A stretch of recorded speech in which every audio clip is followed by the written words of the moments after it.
Eric LaGrange eyed the mountain slope still ahead of them. He rode with a group of Coulters, headed up this treacherous path toward their ranch.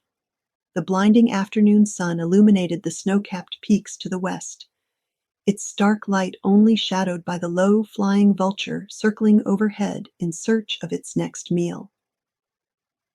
This place reminded him too much of another steep slope.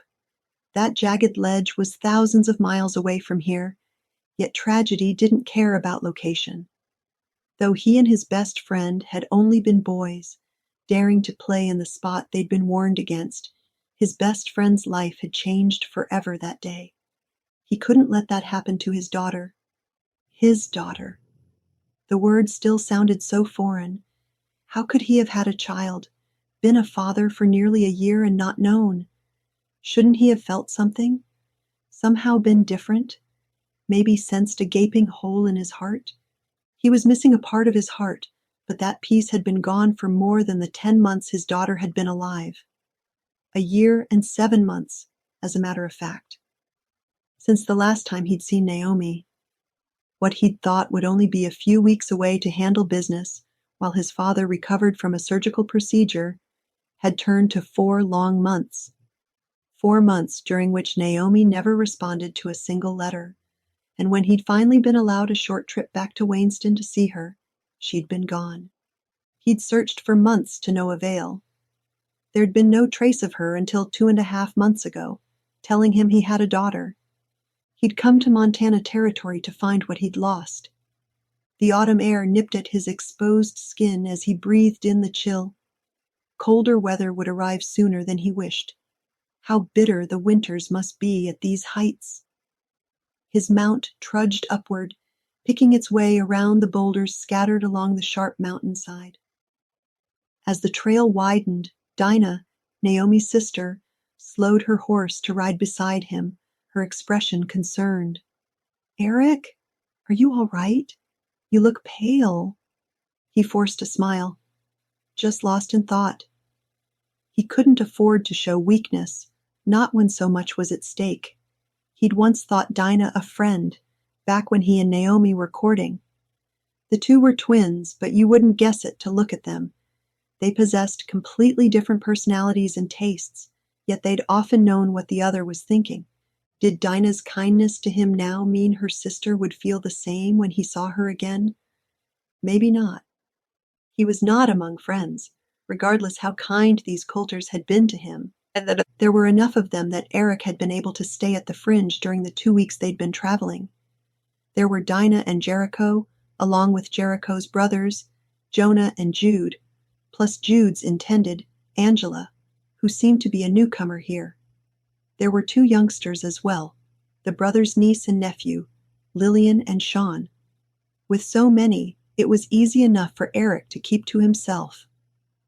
Dinah seemed fully entrenched in this place, having married Jericho Coulter. She had made a home on the Coulter ranch with the rest of these people. She was likely responsible for Naomi's engagement to Jericho's brother, Jonah. Eric wouldn't be unkind to Dinah, but he also wouldn't confide in her. As the trail narrowed around the side of a cliff, the group spread out single file. He would have preferred to remain at the very back, but Jonah, Naomi's intended, slipped in behind him. One of the Coulter brothers always stayed near the lead, and another lingered near the tail of the group. Maybe they were being protective, but it felt like an effort to control the rest. "Almost there." Jericho's voice sounded from the front. Eric's body tightened. They'd built a house this close to a cliff. His daughter was being raised in conditions far more dangerous than he would have thought Naomi would allow. Anger spurred through him. It wasn't as if she didn't have another choice. If she'd answered any one of his letters, he'd have dropped everything and come to her. They could have married immediately. He would have done whatever she needed. Instead, she'd waited until 6 months passed to even tell him his daughter existed. Was it because of her impending marriage to Coulter that she finally sent word to him at all?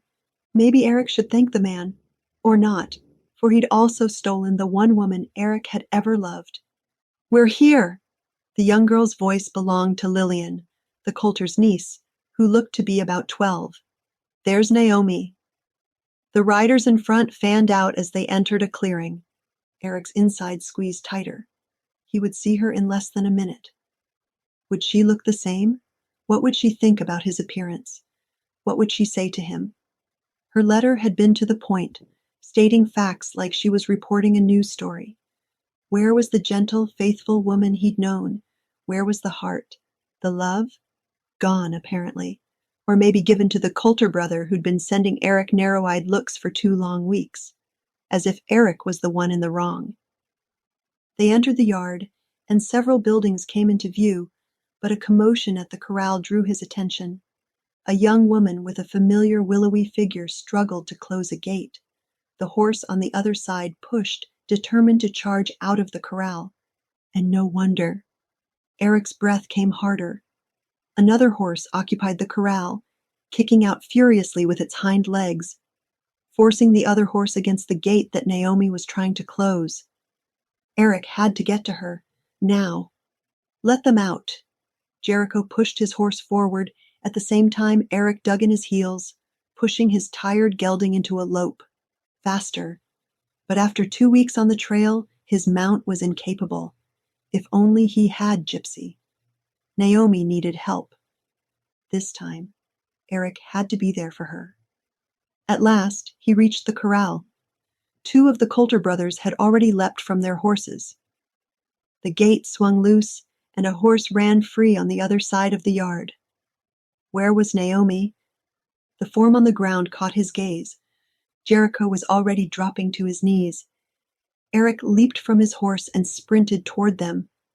Had the horse trampled her? She lay so still. God help her. The others reached her moments after Eric did, and Dinah pushed through to kneel at her sister's side. Dinah had been a doctor back in Wayneston, so maybe she'd know how to help better than he. He shifted closer to Naomi's feet so he wouldn't be in the way. Naomi pushed up to her elbows. "I'm all right." Her face was pale. Her voice sounded far from steady, but she was alert. "Thank you, God." Eric's heart hammered as he took her in. So familiar, yet different.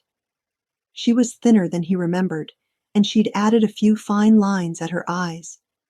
But those eyes, they were still just as wide and deep brown. Like the James River on the summer night he'd asked her to marry him, he could still remember how her smile had lit them from within and held him so transfixed that he'd had no desire to look away. Dinah spouted medical questions that had Naomi rolling those eyes in a way that was so familiar it ached. He itched to reach out, to touch her face, to hold her the way he once had. Eric started to edge around to her other side, but Jonah beat him to the spot, crouching beside her. He placed his hand on her shoulder, and it took everything in Eric not to step forward and jerk the man away. Naomi hadn't even seen him yet. She was too focused on her sister and Jonah, her intended. Clenching his fists, Eric forced himself to look up, over the crowd, and breathe. He scanned the ranch yard. The log buildings sat on a hill, with the house at the upper part of the clearing, the barn and corrals down the slope. The homestead was not nearly as large as he'd expected for a family this size. The door of the house opened, and he waited to see who would emerge. From what he understood, aside from Naomi and the baby, 3 other Coulter brothers had remained at the ranch while Jericho, Jude, and Jonah traveled. Also, an elderly Indian man and woman had come to help Naomi and act as chaperones. They were the parents of 2 Stones, a fellow Eric had briefly met when he arrived in Fort Benton. 2 Stones and his wife had planned to stay in town a few more days to finish business, but they'd return eventually.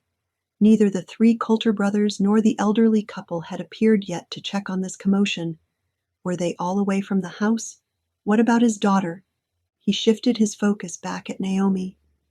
But in the next moment, movement caught his eye again by the door. Maybe the native woman, if she'd stayed behind with Naomi. But it wasn't a white-haired grandmother. The tiny figure who appeared couldn't be more than a year old, and even from this distance, He could make out the fringe of reddish curls. His breath stalled, and his body froze in place as he took in every part of her. Not that he could make out many details. She wore a dress that fell to her knees with pants underneath. She had pudgy cheeks and pale skin, and he longed to get closer, to get a better look, to pull her into his arms and hug her to his chest. The entire vision was beautiful.